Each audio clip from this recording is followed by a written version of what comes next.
India, home to a huge population that keeps on growing and growing. As the population grows, so do the challenges. Clean food, clean water, affordable healthcare, pollution. The list of challenges is a long and daunting one. But in this constant tug of war for resources, we need to stop for a moment and think. Think of ideas, think of solutions, think of how to build a more secure future.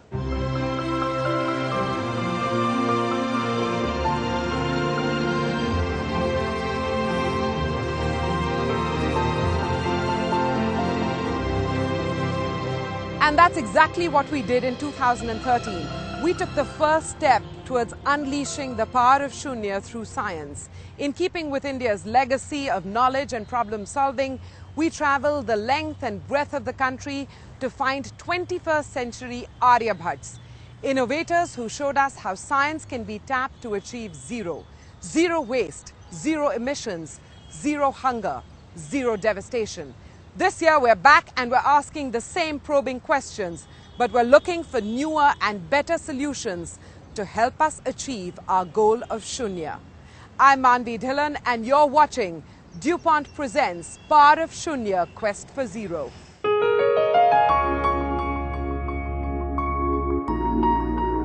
The theme of Shunya integrates pretty well with what our technology is able to achieve.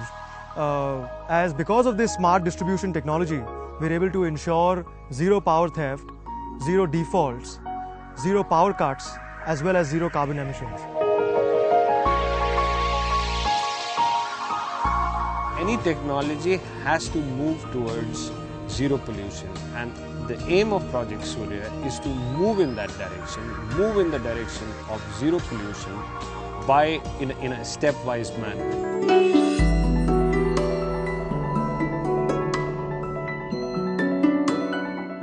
One of the motivations for us is to revolutionize the Indian dairy industry by achieving zero pollution and zero spoilage of milk.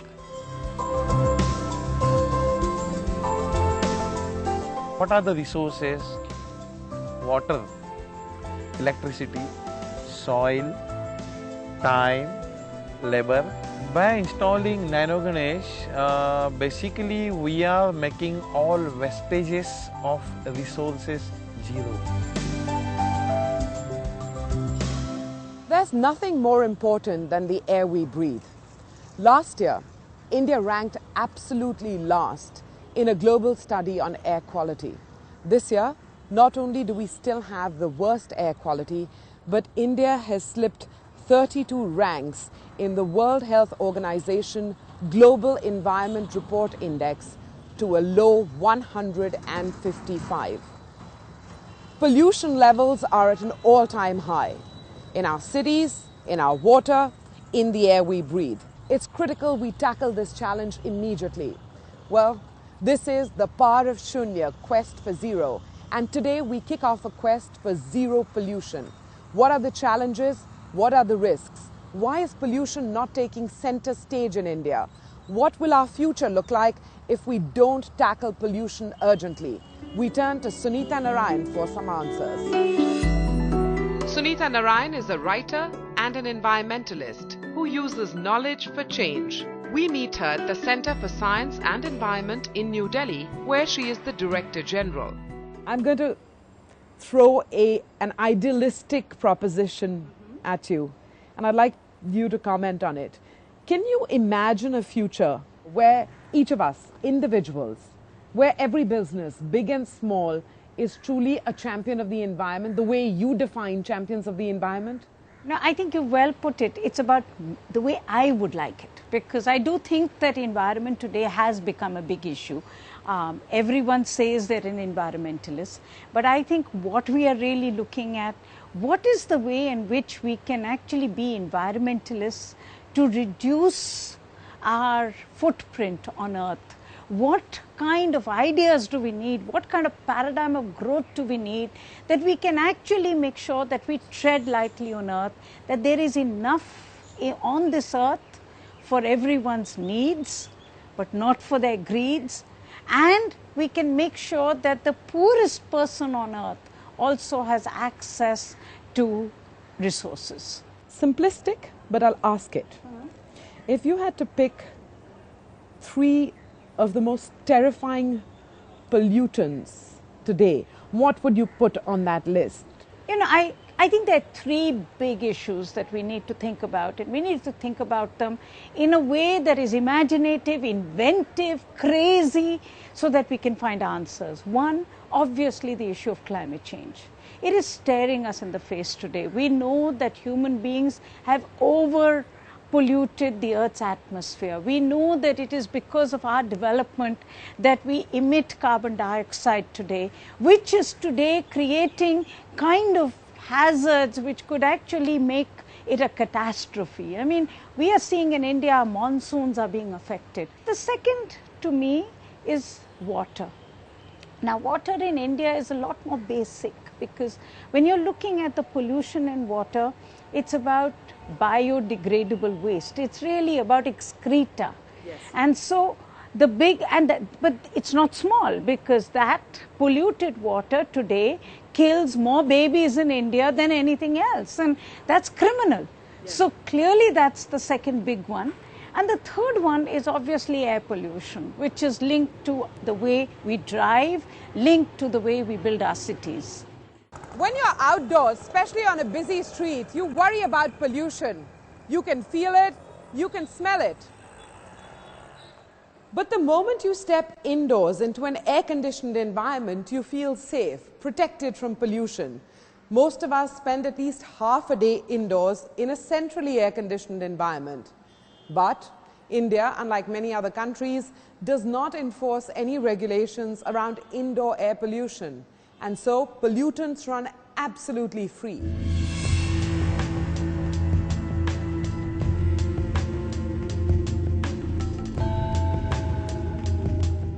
12 hours, that's 720 minutes, or 43,200 seconds. That's the time spent by an average Indian in an air-conditioned office.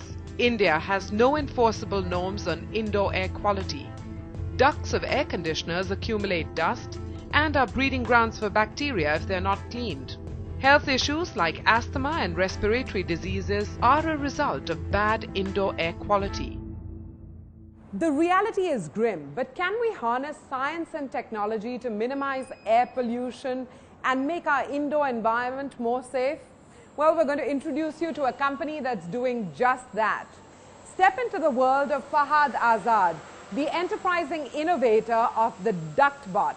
Fahad's world has elements of a science fiction movie, what with all the drones buzzing around.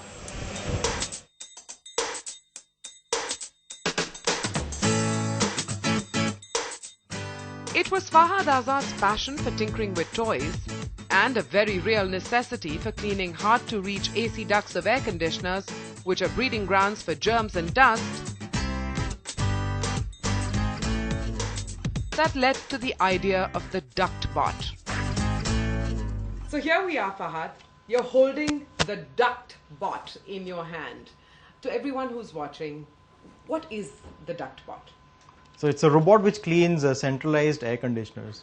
So you have air conditioners in hotels, you have air conditioning systems in operation theaters, you have air conditioning system in submarines. So when they're used, a lot of dust is accumulated inside, and they're installed in a building or in an infrastructure which cannot be dismantled to clean. So it's very difficult to access these ducts. So you use the duct robot to send it inside and clean it without dismantling the entire facility. The duct bot comes with the power box, PS2 remote, the LCD display monitor, and air whip tentacles. You know, this is the starting point. This is a duct. Is this a typical duct? Is that why the duct bot becomes so important? Yeah, this is the smallest duct you'll find in ceilings, which is 6 inches by 12 inches in size. and there are bigger ducts. So in bigger ducts you don't have any problem. So the machine has to be as small as possible, which could fit inside the most smallest duct available. That's why everything has to be very compact. And then you need to mount cleaning equipments on top, which should not interfere at the top as well. So everything should fit inside this package. Okay, so we've got all the parts here. Just run us through them, and then we'll get a sense of how the parts come together and do the job of cleaning. Yeah. So the most important part which helps the user kind of clean the duct is the camera over here, which is a very small pinhole camera. And then the lights to illuminate the ducts. These are LED lights, so they don't get very hot inside the ducts. If you use a halogen bulb, it might actually cause fire. And as the duct is very small, you can see it's very difficult to kind of turn around and then come back. So it's easier for us to kind of mount a second camera behind. So you just switch the camera, and you have another light for the camera as well to drive in completely reverse direction. You have on top is the air whip, which is being carried by the robot, and you pass high pressure air, and this moves inside the duct, Loosens all the dust particles, and then it also pushes them out. At the other end.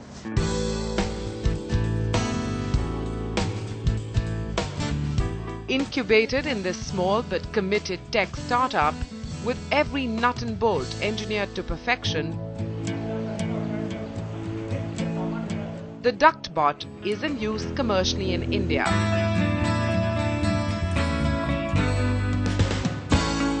And giving wings to Fahad's creation is Sohail Parikar, the man who provides air conditioning services to his clients. It's time to see the DuctBot in action. We're here at a site which requires cleaning of the air conditioning ducts. So what have we got in front of us, and how do we get the process started? Well, the first process is we're going to put the DuctBot in to check how good or bad the duct system is. ये अभी इसको ऊपर डालो. You can see this, the tool has already been mounted. This is what we're going to use to agitate the dust inside. And I'll just explain to you. From the other side, we're going to suck out the dust which it agitates.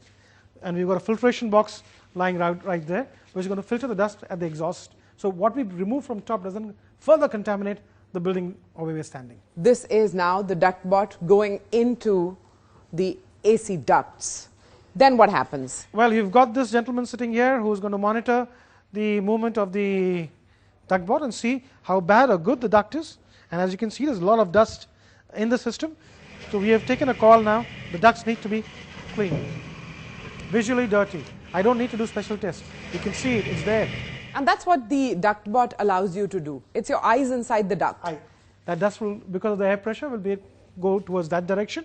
It will get collected through the filtration box and out back into this area, all clean and neat.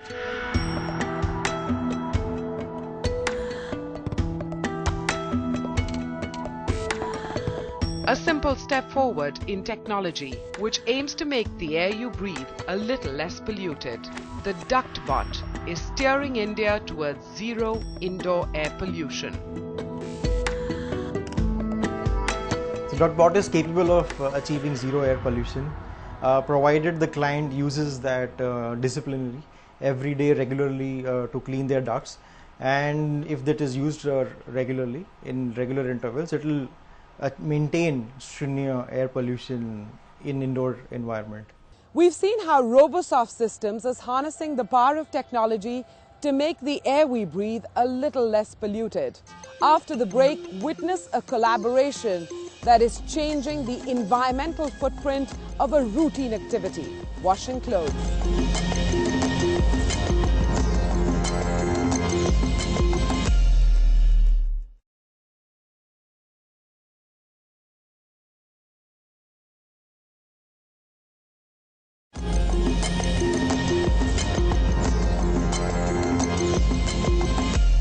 Doing laundry is certainly a task, but all of us want to feel clean.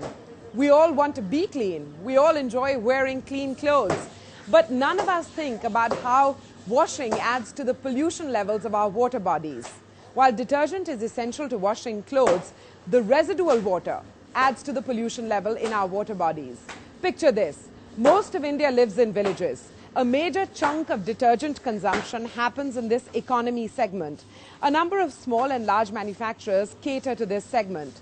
A collaboration between one such large manufacturer, RSPL, which owns the Ghadi brand of detergent, and DuPont is trying to make a small but significant contribution towards a cleaner world. The collaboration aims to produce a better quality detergent which is used in smaller quantities and requires less water.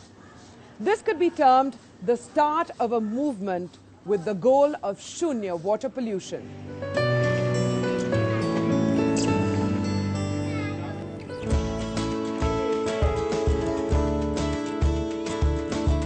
At 8 every morning, Anukumar starts his day with soak, scrub and rinse, which is then set to repeat.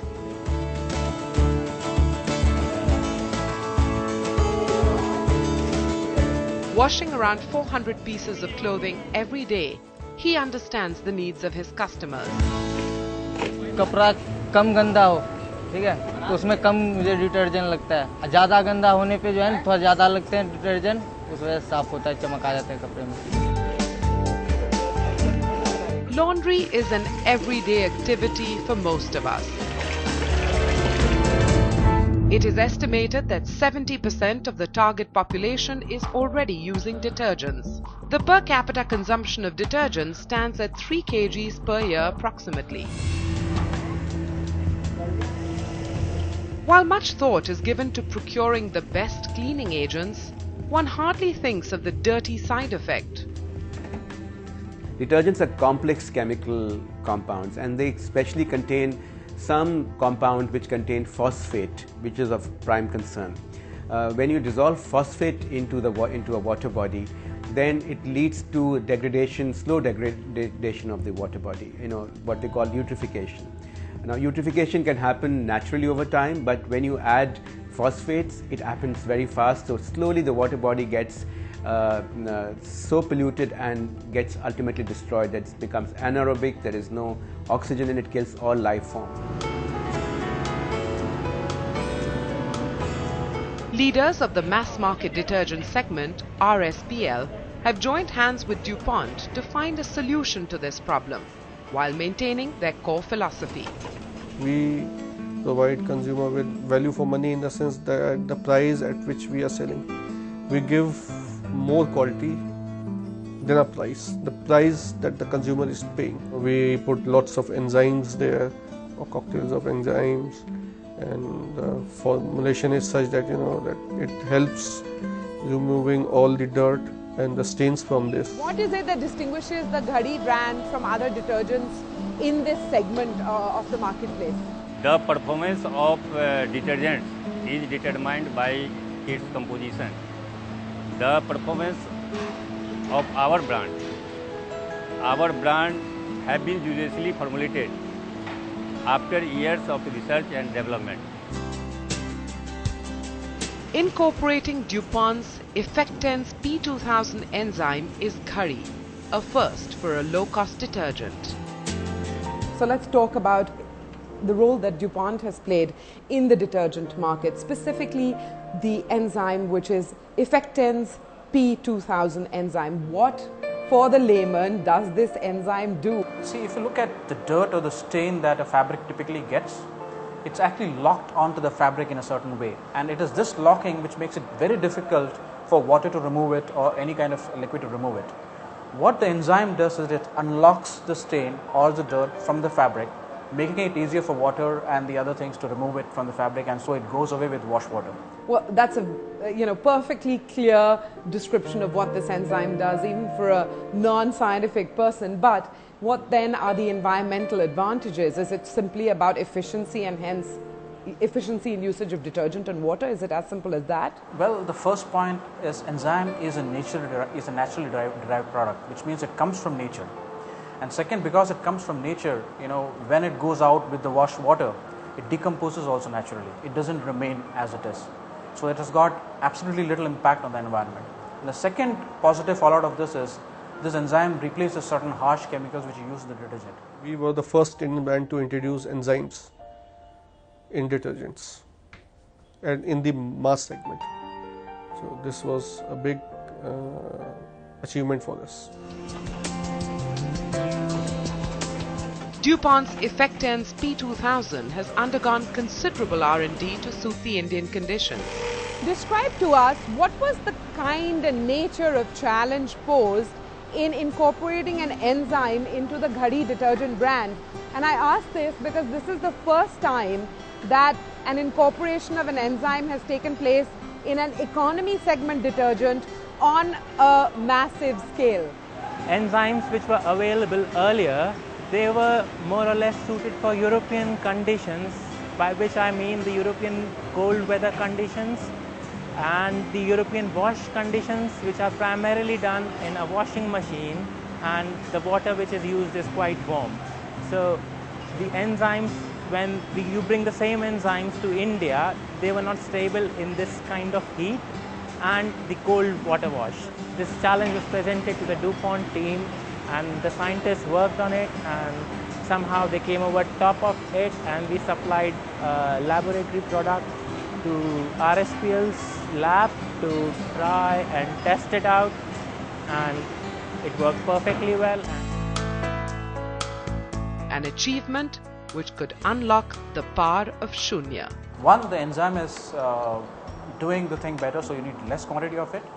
Second, it's replacing harsher chemicals which you would have had to use if you were not using enzyme. The third aspect is we are working with one of the largest brands in the popular segment. So the impact, as I said, is a multiply effect is very, very large. So it's like, an enzyme is something which is coming from nature and it is going back to nature when it goes out with the water. So in that sense, it's a step towards Shunya.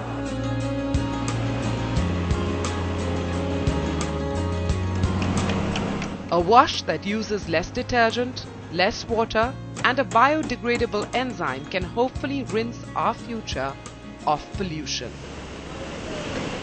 Manvi, take any example and you will find all science that impacts the environment. Sunita Narayan tells us more about how and when it needs to happen. A country like India is essentially finding today itself at a loss, because we believe that the environmental management is to be done after the pollution, you come in to clean up. But environmental integrity is really, in my view, the power of Shunya, which is that you would find ways, methods, lifestyles in which you would actually not first create the problem and then clean up. You would make sure that you would have affordable solutions so that everybody has the right to clean water, the right to sanitation, everybody has the right to basic amenities. Today, if at all we are adopting such a capital resource intensive system, that it creates inequity and it creates waste. And then we spend all our lives chasing that waste, trying to clean up, but we can never clean it up. Shunya at the starting point. That's what you're saying. Put that goal of Shunya before you take the first step in building your home, in building your office, in building your factory, in conducting any activity. Very well put. Shunya at the beginning, at the heart of it. Not Shunya after, as an afterthought. But Shunya is the power which allows you to reinvent so that you can absolutely think differently. I keep saying, we talk about thinking outside the box, think without a box. Think Shunya. Sunita Narayan, as always, thank you for provoking us to think differently, for challenging the status quo. As always, it's a pleasure. Thank you very much, Manvi. Thank you very much. Today, we've examined some unconventional solutions to India's pollution problems, ranging from air to water. We hope we've challenged you to rethink some of the little activities that we do every day that harm our environment. Really, collective action is the only solution. Well, that's it on this edition of The Power of Shunya, Quest for Zero, a show that celebrates science and innovation, technologies that can secure our future, human ingenuity that can reduce our challenges to zero. Till next week then, goodbye.